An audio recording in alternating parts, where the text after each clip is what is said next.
Hello, I'm Rikke Hansen. I'm from Denmark. I'm a graphic designer. I have my own studio and I do teach at different design schools and universities around the world. But I do it for two reasons. I do it because I think it's still a media to do visual communication in terms of topics that are important. Whether it's things that happen around the world, you can share your idea, you can share your idea, your thoughts quite fast because of the social media today. And I also do it because it's a way for me to get off my ordinary, all the other things that I do, and a way to explore and to experiment with visual language. I'm not one of the designers who specifically have one style or who does it in a certain way. For me, it's always a way of looking at what is the purpose, what is the context, and then figuring out what I want to do. And sometimes I experiment and I do things that I've never done before, and then I'll see what is going to come out of it.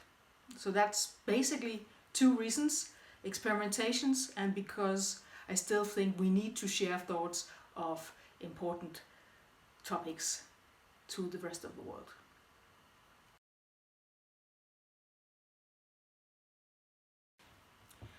A good poster is one that people immediately understand, it's clear, and it also sparks people's curiosity. And something that if you go home to your husband or to your wife at night, you remember it and you are telling it to the people you are sitting with. So something that's clear, efficient, and that grabs your attention.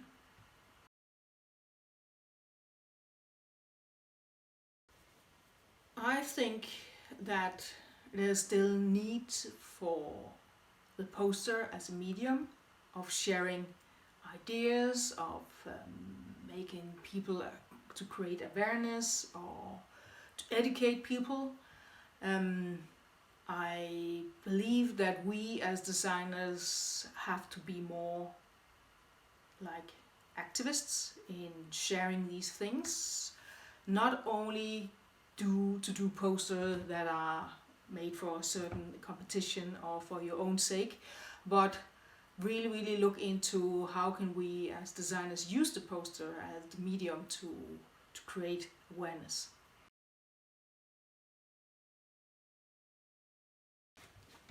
Okay, what is your typical design process for making a poster?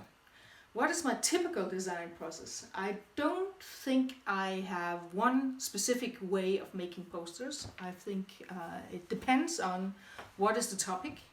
If it's a cultural poster, you can be more playful, in my opinion.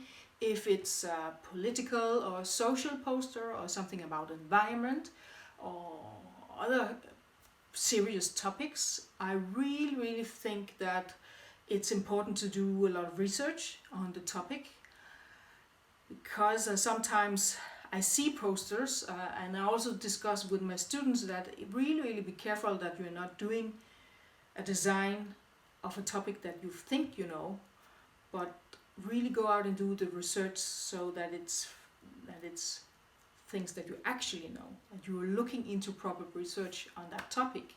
And in terms of being creative and what to put in the poster, it's difficult. I do different things because I also work with different media. Sometimes it's digital, sometimes I use the camera, sometimes I build. I do a lot of sketching in my sketchbook, and I also go for a lot of long walks, because I think it's important to have this space in your mind where you actually look through your thoughts and use some time to think about if this is the right topic or not. And then I never have a finished poster in my head. It's always coming from the process.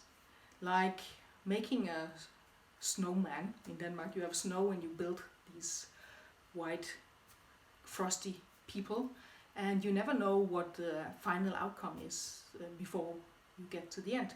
And for me it's the same when I'm doing posters. I'm not afraid of it's not going to be a good or bad poster. I just continue until I'm satisfied. And I also embrace coincidences and accidents, and I use them in my posters. And I challenge myself. And I think that's maybe one of them. I make it as a game sometimes, that I have to do certain things in this poster, and I make a game because it sparks your creativity as well. So there's not specific way of doing it. I do a lot of different things, but proper research, I use my sketchbook, I go for walks, and then I experiment with a lot of different materials.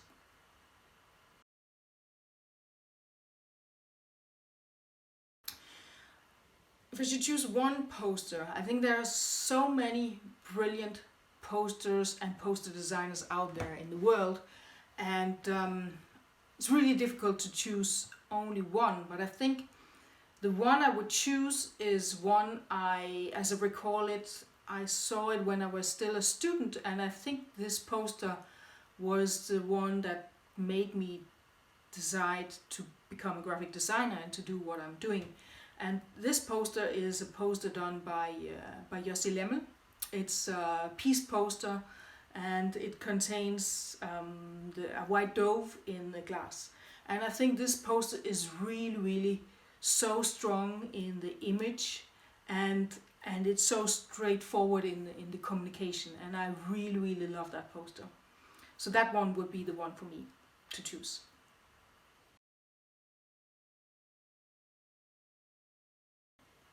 I think at least as a new designer, if you're still a student, that you have to be aware about it's very difficult to make a living of only making posters. You have to be really good in terms of that. But still, there are a lot of ways of making posters. You can participate in competitions. You can if you still have some classmates in your university or the school you're going in, then make a group and do posters together, or find people you can work with, or find topics that you think is important to do, and I think also not be afraid of exploring and experimenting with different kind of language, because you are the next generation of designers, and how are posters going to look in 10 or in 20 or in 30 years? We have new technology, we have new ways of sharing things. There's so many things that you can look into in order to make posters that are new style or different ways of looking at them. So it's difficult to just come with one advice that you could use. But I think really figure out what gets you up in the morning and what topics are interesting for you to do, and then use that as a driver to explore your visual language and to make communication that can grab people's attention.